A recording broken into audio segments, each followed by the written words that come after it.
नमस्कार, आप देख रहे हैं देश का सबसे भरोसेमंद चैनल एनबी न्यूज। मैं हूं आपके साथ संदीप तिवारी। स्वागत है आपका हमारे खास प्रोग्राम मुद्दा में। महाराष्ट्र में सियासी उठापटक से तनाव बढ़ता जा रहा है। शिव सैनिक भी आक्रामक हो चुके हैं और सड़कों पर उतरकर उन्होंने तोड़फोड़ शुरू कर दी है। हालांकि मुंबई पुलिस ने शनिवार को शहर में गैर कानूनी रूप से जमा होने पर प्रतिबंध लगाने के लिए धारा 144 लागू कर दी है।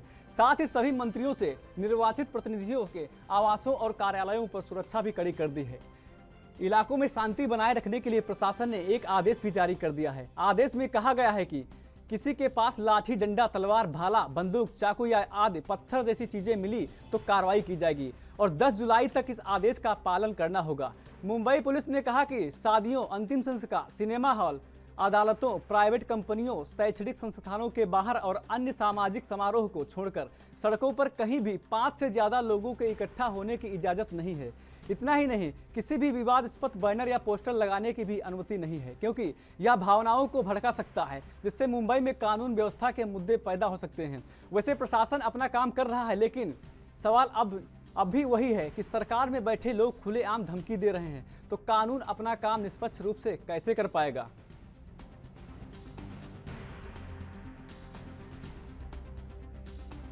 तो आपको बता दें कि महाराष्ट्र में सियासी उठापटक के बीच अब लॉ एंड ऑर्डर पे बात आ गई है। महाराष्ट्र पुलिस ने धारा 144 भी लागू कर दी। हालांकि महाराष्ट्र पुलिस ने यह साफ कर दिया है कि शादी समारोह और वैवाहिक कार्यक्रम जैसे बड़े, हालांकि उसने यह भी कह दिया है कि जो कॉलेज और स्कूल हैं वहाँ के अलावा कहीं भी अगर 5 से ज़्यादा लोग इकट्ठा दिखाई देते हैं तो उन पर सख्त से सख्त कार्रवाई की जाएगी। लेकिन सवाल यह उठता है, जब वहाँ की सरकार ही ऐसी मजाक कर रही है तो फिर प्रशासन खुल के अपना काम कैसे कर पाएगी।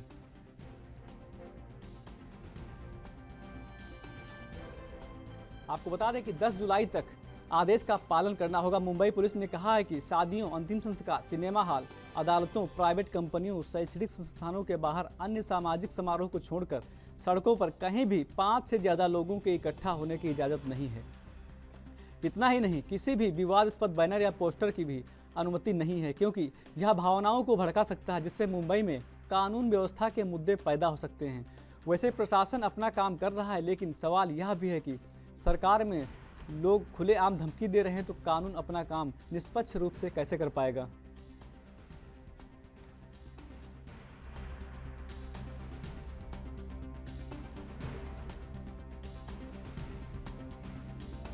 तो आपको बता दें कि शिव सैनिक भी आक्रामक हो चुके हैं और सड़कों पर उतरकर तोड़ फोड़ करना शुरू कर दिया। हालांकि मुंबई पुलिस ने शनिवार को शहर में गैर कानूनी रूप से जमा होने पर प्रतिबंध लगाने के लिए धारा 144 लागू कर दी है। साथ ही सभी मंत्रियों, निर्वाचित प्रतिनिधियों के आवास और कार्यालयों पर सुरक्षा को बढ़ा दिया गया है।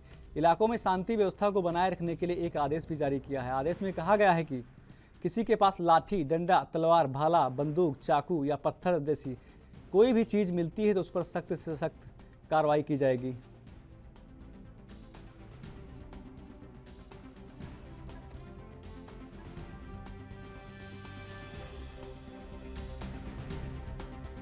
आपको बता दें कि मामला वहां से गर्मा गया जब पुणे में शिवसेना कार्यकर्ताओं ने एक बागी विधायक तानाजी सावंत के दफ्तर में जाकर तोड़फोड़ कर दी थी और हंगामा मच गया था। इन शिवसेना कार्यकर्ताओं ने दफ्तर में तोड़फोड़ के बाद स्प्रे से दीवार पर गद्दार सावंत भी लिख दिया था। तानाजी सावंत परांदा विधानसभा सीट से शिवसेना के विधायक हैं। शिवसेना के कार्यकर्ता जय शिवाजी का नारा लगाते हुए विधायक तानाजी के दफ्तर में घुस गए और तोड़फोड़ शुरू कर दी। वहीं इस हिंसा के बाद शिवसेना नेता संजय राउत ने कहा कि विधायकों की बगावत के बाद लोगों में आक्रोश है और इसे रोक नहीं सकते। तो संजय राउत ने एक बहुत बड़ा ही बयान दे दिया। उन्होंने कहा कि जो ये गुस्सा है इसको हम रोक नहीं सकते। अब आप सोच सकते हैं, जब सरकार में होकर लोग ऐसी बयानबाजी कर रहे हैं तो पुलिस प्रशासन कितनी भी सख्ती करेगा, लेकिन उस पर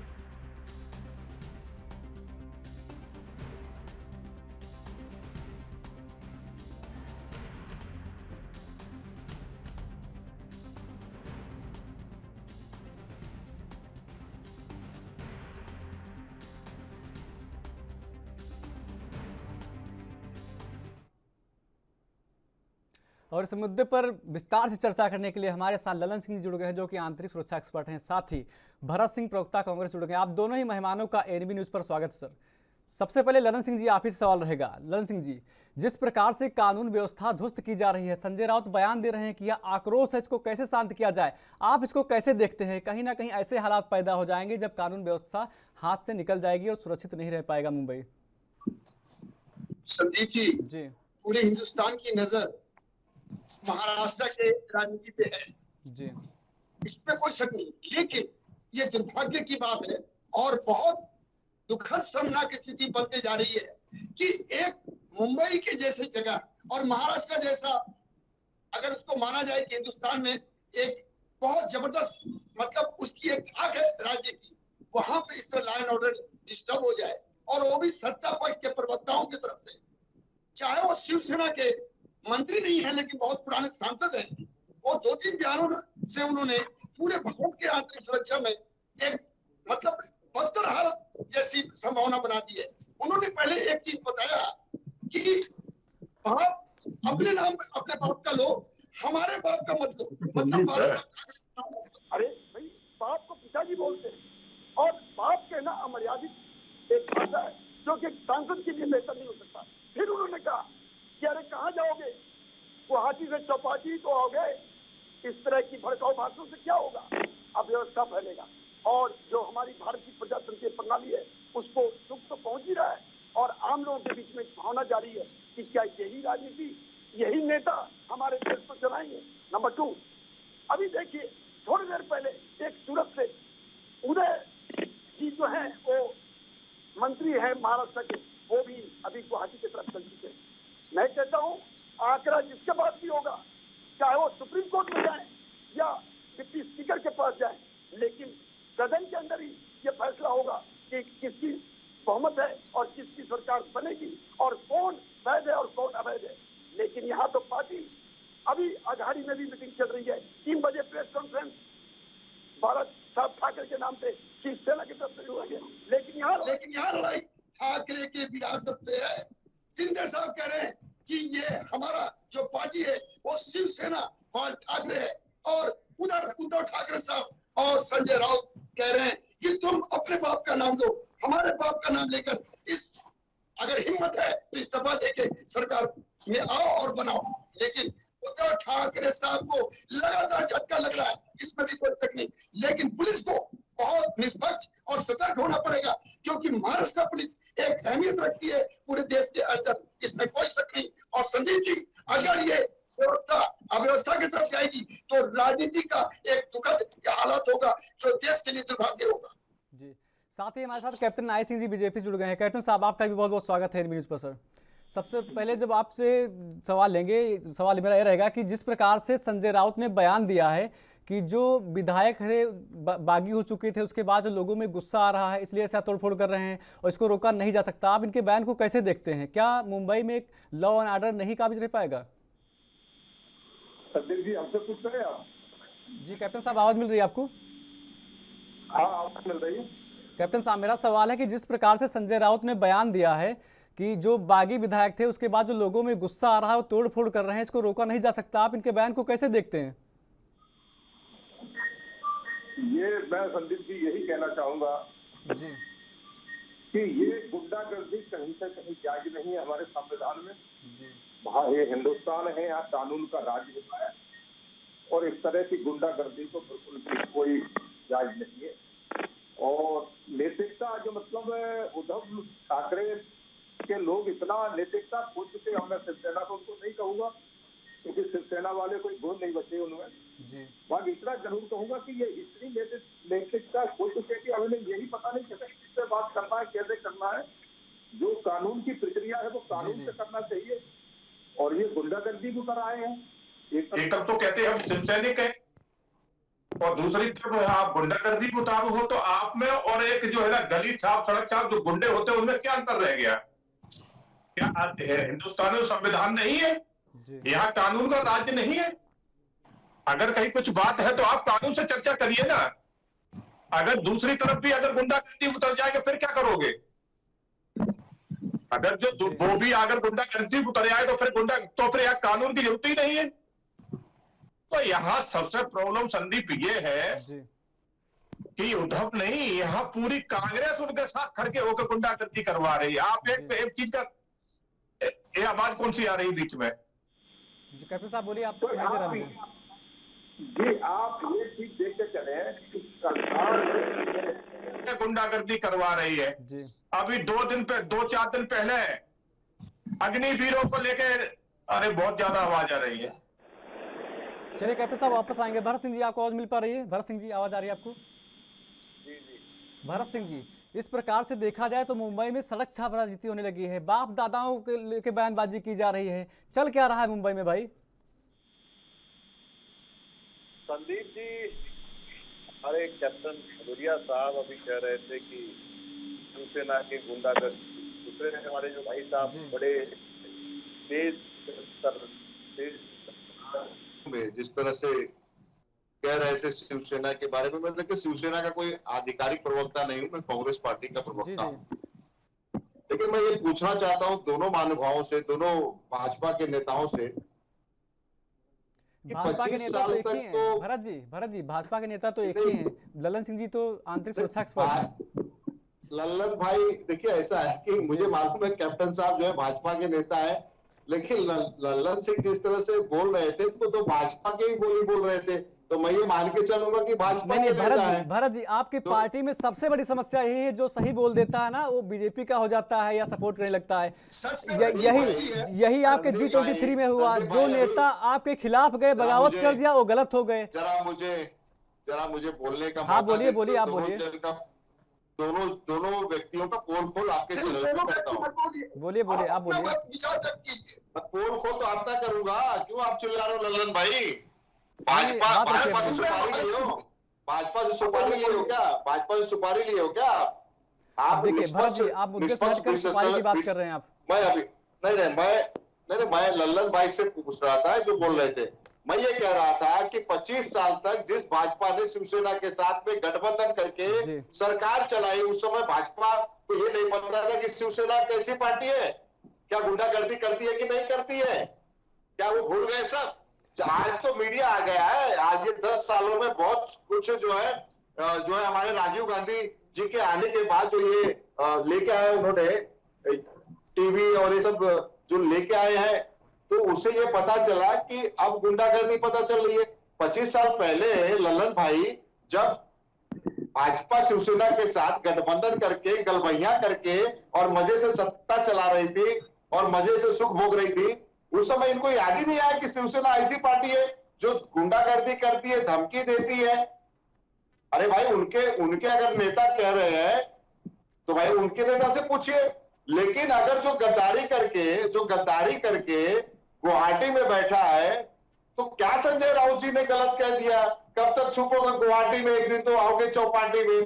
तो भाई इतनी मिर्ची क्यों लग रही है भाजपा को? नहीं लगनी चाहिए मिर्ची। चलिए जवाब ले लेते अरे हैं ना। भाई नहीं सुनिए ना संदीप जी, भाई, जी। सुन लीजिए। जिस शिवसेना ने पाल पोस के एक रिक्शा ड्राइवर को देश का सर्वोच्च पद मंत्री पद देता है, और उस मंत्री पद को जब मंत्री बन जाता है तो उसको यह लगता है कि मैं शिवसेना को हाईजैक कर लूंगा, शिवसेना पार्टी को जो है अपने कब्जे में कर लूंगा।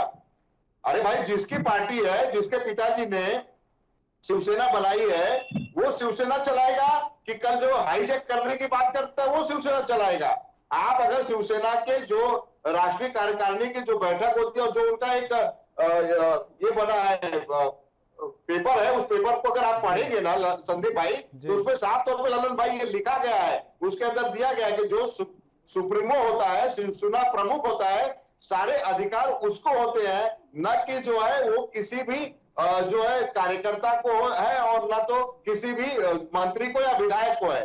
तो देखिए ये अभी जब तक आप जो है वहां से गुवाहाटी से छुपे छुपाए जैसे भागे थे, वैसे ही छुपे छुपाए यहाँ पे आएंगे। उसके बाद फ्लोर टेस्ट होगा विधानमंडल में, जब आप आएंगे उस समय दूध का दूध और पानी का पानी हो जाएगा। और रही बात लॉ एंड ऑर्डर की ललन भाई, तो धारा 144 10 तारीख तक हमारी सरकार ने यहाँ पे लगा दिया है, और उसके बाद में हर तरह से सुरक्षा जो है, जितने भी विधायक गए हैं उनको ऐसा लगता है कि सुरक्षा नहीं है उनके पास, तो सुरक्षा सबके पास है। और एक आक्रामकता होती है, गुस्सा होता है। भरत जी मैं आपको अपडेट कर दूं कि 16 विधायकों को केंद्र ने सुरक्षा दी है। ठीक है, देखिए अब केंद्र सुरक्षा दे रही है तो आप पता है ना आपको क्यों दे रही है, क्योंकि ये सारा खेल ही केंद्र का है, ये सारा खेल ही भाजपा का चलिए है। भरत जी, भरत जी, भरत जी वापस आएंगे भरत जी वापस आएंगे, जवाब लेते हैं कैप्टन साहब। कैप्टन साहब जवाब लेते हैं। कैप्टन साहब, जो पूरा मुंबई में जो खेल चल रहा है वो बीजेपी कर रही है, ऐसा भरत जी बता रहे हैं। भरत जी को पहला जवाब तो मैं ये देना चाहूंगा, इन्होंने एक जो है ना सम्मानी मंत्री जो उसका महाराष्ट्र सरकार का है उसको कहा है कि एक ऑटो रिक्शा वाले से पाल पोस को उसको मंत्री बना दिया। तो भरत जी सोनिया जी को भी बताई दी है कि उन्हें होटल से उठा के भारत का जो है ना आपने सुप्रीमो बना दिया और राजमाता बना दिया। कहां से लाए थे? होटल से उठा के, और होटल में क्या करती थी दुनिया जानता है। तो इसको भी कभी कभी आप क्या करते भदौरिया जी, आपके क्या करते थे, आपके नेता क्या करते थे? नरेंद्र मोदी जी हमारे सोनिया के बारे में आपकी लायकियत नहीं है बोलने की। अरे आपकी लायकियत नहीं है, आपकी लायकियत नहीं है, कैसे कैप्टन हो, कहां से सीखे हो? तुम्हारी लायकियत नहीं है, तुम्हारी लायकियत नहीं है। सोनिया जी के बारे में तुम्हारी लायकियत नहीं है बोलने की, तुम्हारी लायकियत नहीं है कैप्टन। तुम्हारी लायकियत नहीं है सोनिया जी के बारे में बोलने की। हमारा नरेंद्र मोदी क्या करता है? हमेशा वो तड़ी बार क्या करता है, वो तड़ी बार क्या करता है? नरेंद्र मोदी वो चाय जो बेचने का ढोंग करता है वो क्या करता है? होटल में अरे भाई आप क्या करते हैं? बात करते हैं सोनिया जी के बारे में, आपकी औकात नहीं है बात करने की। चलिए कैप्टन साहब, भरत जी वापस आएंगे। कैप्टन साहब वापस आएंगे। कैप्टन साहब वापस आएंगे। भरत जी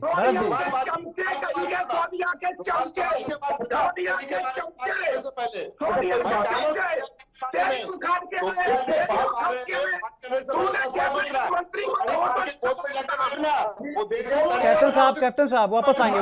कैप्टन साहब भरत जी जवाब आपसे भी लेंगे। कैप्टन साहब आपको रोकना चाहिए। कैप्टन साहब भरत जी आपको रोकना चाहेंगे, वापस लौटेंगे। ललन सिंह जी आपसे समझ, ललन सिंह जी आपको आवाज पा रही है?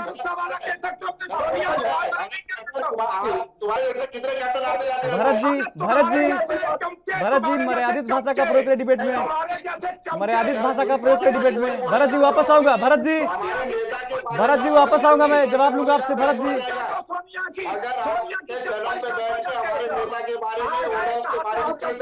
कैप्टन साहब और भरत जी आप दोनों को रोकना चाहूंगा, वापस आऊंगा। ललन सिंह जी आपको आवाज पा रही? ललन सिंह जी आपको आवाज पा रही? वापस आएंगे। भरत जी जवाब लेंगे आपसे। ललन सिंह जी मंत्री को ऑटो रिक्शा वाले बता रहे हैं, सोनिया को अमित शाह तड़ीपार से पूछो। कैप्टन साहब वापस आएंगे, जवाब लेंगे आपसे। कैप्टन साहब जवाब लेंगे आपसे। भरत जी वापस आएंगे, जवाब लेंगे। आप दोनों ऐसे लड़ाई कर रहे हैं, डिबेट का कोई निष्कर्ष नहीं निकलेगा, जनता को समझ में नहीं आएगा कि बात क्या हो रही है। भरत जी वापस आएंगे। भरत जी जवाब लेंगे अभी आपसे, मौका मिलेगा बोलने का, अभी बहुत टाइम है। भरत जी कैप्टन साहब वापस आएंगे, जवाब लेंगे आपसे भी, वापस लौटेंगे। कैप्टन साहब वापस आ रहे हैं ना, अभी वापस आ रहे हैं अभी। ललन सिंह जी जिस प्रकार से कैप्टन साहब जवाब लेंगे आपसे। भाजपा कैप्टनों को खरीद के रखी है, नकली कैप्टनों को खरीद के रखी है भाजपा, नकली कैप्टनों को खरीद के रखी है भाजपा। भरत जी नकली है कि असली है पता चल जाएगा नकली असली है। अभी आपको रोकना चाहेंगे भरत जी रोकना चाहेंगे आपको। कोई भी अगर संदीप जी कोई भी चैनल पे बैठ के हमारे शीर्ष नेता को इस तरह से गंदी जुबान में बात करेगा तो ये बर्दाश्त करने के लायक नहीं है। और कैप्टन साहब रोकना चाहेंगे आपको। अरे कांग्रेस के चाटू का चाटने वालों। कैप्टन साहब मर्यादा में रह के बात करिए। कैप्टन साहब वापस लौटेंगे। अभी जवाब लेंगे आपसे। कैप्टन साहब वापस आएंगे, जवाब लेंगे आपसे भी। कैप्टन साहब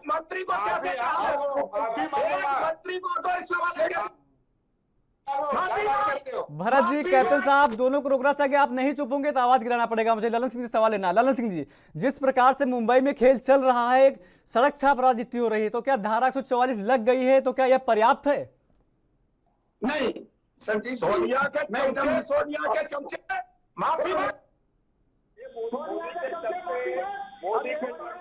कैप्टन साहब वापस आएंगे, सुन लेते हैं पहले ललन सिंह जी को। ऐसे तो डिबेट हो ही नहीं पाएगा। कैप्टन साहब आपको रोकना चाहेंगे, थोड़ी नंबर आएगा अभी तब बोलना आपको।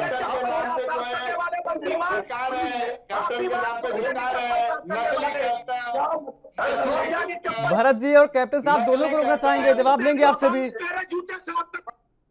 कैप्टन साहब ऐसे बहस करेंगे तो डिबेट हो ही नहीं पाएगा। ऐसे आपको रोकना, दोनों को रोकना चाहेंगे आपको। भाजपा के बिकाऊ कैप्टन, नाम का भरत मेरे जूते साफ करने लायक नहीं है। नाम तेरा भरत रख दिया भाजपा के है। बिकाऊ कैप्टन, जूते साफ नकली करने लायक कैप्टन। नहीं है। समझ गए ना, मेरे जूते साफ करने लायक नहीं है तेरी। भरत जी और कैप्टन साहब दोनों को रोकना चाहेंगे। कैप्टन साहब शांत हो जाइए। कैप्टन साहब ललन सिंह से जवाब ले लेते हैं, क्या बोल रहे हैं समझ में कुछ भी नहीं आ रहा, आप ऐसे बहस कर रहे हैं। भरत जी वापस आएंगे, जवाब लेंगे ना आपसे, अभी मौका मिलेगा बोलने का आपको। ललन सिंह जी आप बात करिए पूरी अपनी। माफी तो आपको मानना पड़ेगा, माफी तो आपको मानना पड़ेगा। किसको माफी मांगना पड़ेगा देखेंगे ना, अभी बात करेंगे, दोनों को मौका मिलेगा, बराबर मौका मिलेगा बोलने का। ऐसे बहस करोगे डिबेट हो ही नहीं पाएगा, दोनों लोग बहस कर रहे हैं आप। भरत जी वापस आएंगे, मौका मिलेगा बोलने का। कैप्टन साहब आपको भी मौका दिया जाएगा बोलने का, अभी सफाई देना जो भी देना है। ललन सिंह जी आप बात करिए। संदीप भाई इनको चुप कराइए। औकात है चप्पल चाटने वाला। अरे तुम्हारी औकात है क्या? हमारे औकात है बात करने की? क्या बात करते हो? क्या बात करते हो? वकील कैप्टन, सोनिया की चप्पल खराब कर। सोनिया की चप्पल खराब कर। क्या बात करते हो? हमारी औकात है सोनिया जी के बारे में बात करो, लाइक है तुम्हारी बात करने की। सोनिया कैप्टन साहब डिबेट कहीं से कहीं जा रहा है, ऐसे आप बहस करोगे डिबेट हो ही नहीं पाएगा। मैं ललन जी से प्रतिक्रिया ले रहा हूँ। ललन जी आप बात पूरी करिए अपनी। ठोकर पे हमारे जैसे ठोकर पर रखते हैं, तेरे जैसा चप्पल साफ करे। कैप्टन साहब वापस आएंगे, जवाब लेंगे आपसे। मर्यादित भाषा का प्रयोग करिए आप भी। कैप्टन साहब सोनिया की चप्पल साफ कर। भाजपा के बिकाऊ कैप्टन, क्या सोनिया की चप्पल साफ कर। क्या वकील साफ कर सोनिया की। भाजपा पार्टी के बिकाऊ कैप्टनों को मैंने बहुत देखा है। छोटे कहीं के ईडी का नोटिस कैप्टन साहब रोकना चाहेंगे आपको। कैप्टन साहब ऐसे बहस करेंगे तो समझ में नहीं आएगा क्या डिबेट हो रही है। सबको लटका है, ये क्या बोल रहे हैं? मुंबई का मुद्दा कहीं और ही जा रहा है। भरत जी आप शांत हो जाइए। कैसी बात करते हैं आप बिकाऊ कैप्टन? ये डिबेट चल रहा है कि कोई मजाक चल रहा है? जो मर्जी वो बोल रहे हैं, जो मर्जी वो बोल रहे हैं। संदीप जी भाई चुप बैठूंगा, ये तो भरत जी और कैप्टन साहब दोनों का ऑडियो गिराना पड़ेगा मुझे, नहीं डिबेट खराब हो जाएगा पूरा। मैं ललन सिंह से जवाब ले रहा हूँ। ललन सिंह जवाब दीजिए आप।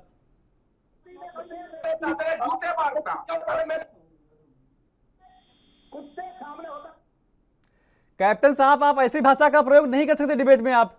कैप्टन साहब शांत हो जाए, अभी मौका मिलेगा बोलने का आपको पूरा, तब बोलना, अपनी बात रखना पूरी। अरे संदीप जी कैसे लोगों को बिठा लेते हो? ये चूतियों को कैसे लोगों को बिठा ले आप? कैसे चूतियों लोगों को बिठा लेते हो? कैप्टन साहब ऐसी डिबेट तो नहीं होनी चाहिए ना, डिबेट के कम से कम उसकी मर्यादा बना के रखिए आप। इतने अच्छे प्रवक्ता है कैप्टन साहब, आप ऐसी भाषा का प्रयोग कर रहे हैं, सही है। ललन सिंह जी आप बात पूरी करिए अपनी। भाजपा ने खरीद के रखा है इसको वोट देने के लिए। भरत जी और कैप्टन साहब दोनों लोग शांत हो जाइए, नहीं आपका ऑडियो गिराना पड़ेगा मुझे वहां से। ललन सिंह जी आप बात पूरी करिए अपनी।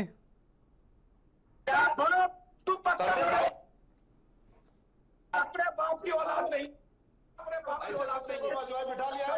कैप्टन साहब कैसी बात कर रहे हैं? आपका ऑडियो गिराना पड़ेगा मुझे। गंदा डीएनए है तेरा गंदा डीएनए है।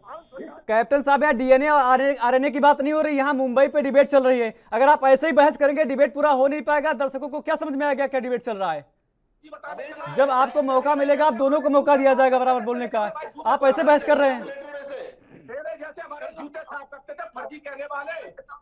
जी बताना चाहता हूँ, इस तरह की अव्यवस्था से और डिबेट में कोई फायदा नहीं होगा। मेरा यह कहना है संदीप जी कि जो महाराष्ट्र है वो बहुत डेवलप्ड स्टेट है जी। हमें भारतीय प्रजातंत्रीय प्रणाली में सभी पार्टियों का सम्मान है, लेकिन जो वर्दी का, चाहे वो राज्य सरकार का एजेंसी हो या भारत सरकार का, उनको निष्पक्ष होकर ये नहीं देखना कि कौन एमएलए बागी गुट का है और कौन सत्ता पक्ष का है। मैं ये कहना चाहता हूँ 144 अगर 5 या 5 से अधिक लोग एक जगह इकट्ठे होते हैं तो उसके ऊपर एक्शन लेना चाहिए, केवल देखने से नहीं चलेगा। जब एक बात सुनिए, आदित्य ठाकरे, भरत सिंह जी ने ठीक कहा, शिवसेना का थोड़ा एग्रेसिव आदत भी है। क्या कहा है आदित्य ठाकरे ने कि जाओगे परली से ही, ये क्या बोलने का जरूरत है एक मंत्री। और अगर मैं कहूं तो बहुत खराब होगा। जो पुलिस प्रशासन राज्य सरकार की है वो कहीं ना कहीं दबाव में है, लेकिन आपको मैं बताना चाहता हूं कि हो सकता है कि कल कोई दूसरा गुट, कांग्रेस या आघाड़ी का कोई अलग ग्रुप या बीजेपी का कोई ग्रुप सत्ता में आ जाए, तो फिर क्या होगा? सत्ता का मतलब भारत या राज्य सभी को बेहतर लोगों को सिक्योरिटी मुहैया कराना। तो अभी जो महाराष्ट्र की हालत है, जिस तरह से नेताओं की भाषण है, वो बहुत ही दुखद और शर्मनाक है। तो एक्शन सख्त होना चाहिए, वो कोई भी हो, चाहे वो बागी गुट का हो या ठाकरे साहब के नाम पे उद्धव ठाकरे साहब का बचा हुआ ग्रुप हो। लेकिन जो शरद पवार साहब है, जो कांग्रेस के चौहान साहब है, ये बहुत पुराने दिग्गज नेता है, इनका सम्मान है वहां पे। उनको भी सोचना होगा कि कहीं अमर्यादित बयानों से महाराष्ट्र की माहौल खराब ना हो जाए और सुप्रीम कोर्ट में जाने से पहले कहीं स्थिति ऐसी ना हो कि राष्ट्रपति शासन लग जाए, फिर आप कहेंगे कि आपको क्या ज्ञान है। मैं कहता हूं, हम लोगों ने लॉ एंड ऑर्डर में 35 साल में 20 साल बिताए हैं। लॉ एंड ऑर्डर सख्ती से होता है, 144 सख्ती से पालन करनी चाहिए। ये नहीं कि उनको हाथ में लेकर और उसको गाड़ी में बैठाना। अगर कोई हरकत गलत करता है, 5 या 5 से अधिक आदमी इकट्ठा होता है तो एक्शनेबल है। और गुवाहाटी, वहां पे भी उद्धव ठाकरे साहब का ग्रुप का एक डिमांड किया है कि 20 कमरे आप हमारे लिए बुक करो।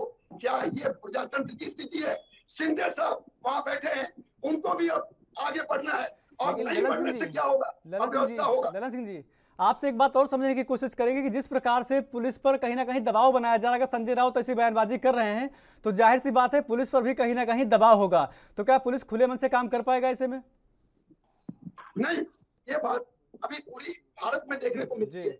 जिसका सत्ता होता है वो पुलिस पे दबाव बनाना चाहती है। और संजय राउत जी एक सांसद है, उनकी जो भाषण और बयाने और वक्तव्य आ रही हैं वो बहुत ज्यादा अमर्यादित है। और मैं क्योंकि वर्दी का ललन जी आपको रोकना चाहेंगे। दिल्ली के राजेंद्र नगर से जो विधायक उपचुनाव जीते हैं अभी, वो क्या कुछ कह रहे हैं आपको सुनाते हैं। पहले केजरीवाल और आम आदमी पार्टी में हो सकता है और कहीं नहीं हो सकता।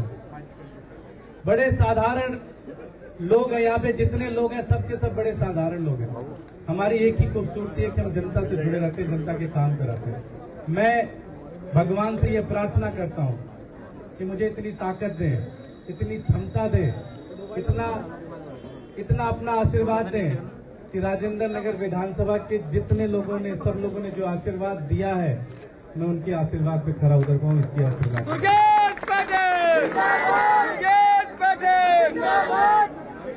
अंत में मैं बस एक ही चीज कहूंगा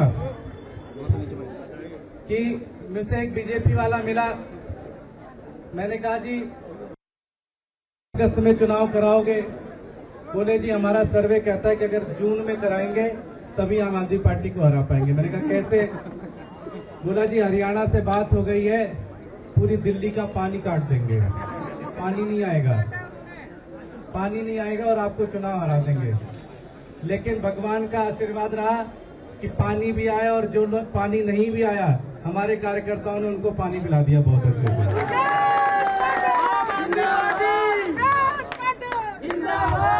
मैं अंत में एक ही चीज कहना चाहता हूं भारतीय जनता पार्टी से कि दिल्ली के लोग का भरोसा आपसे टूट चुका है। दिल्ली के लोग भारतीय जनता पार्टी से नफरत करने लग गए हैं। दिल्ली के लोग चाहते हैं कि दिल्ली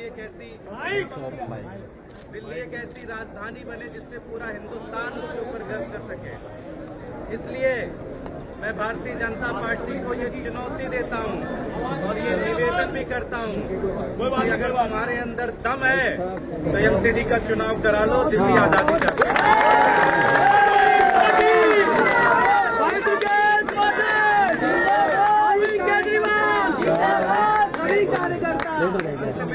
कार्यकर्ताओं को बहुत बहुत धन्यवाद देता हूँ। ये जीत आपकी जीत है। मैं विधायक नहीं बना, आप विधायक बने हो, आप सारे के सारे विधायक बने।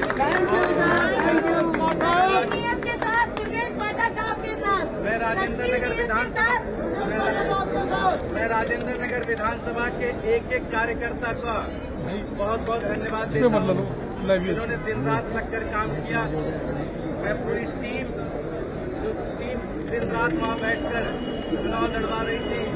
गोपाल राय जी, संजय भाई, आतिशी जी, गौरव भाई।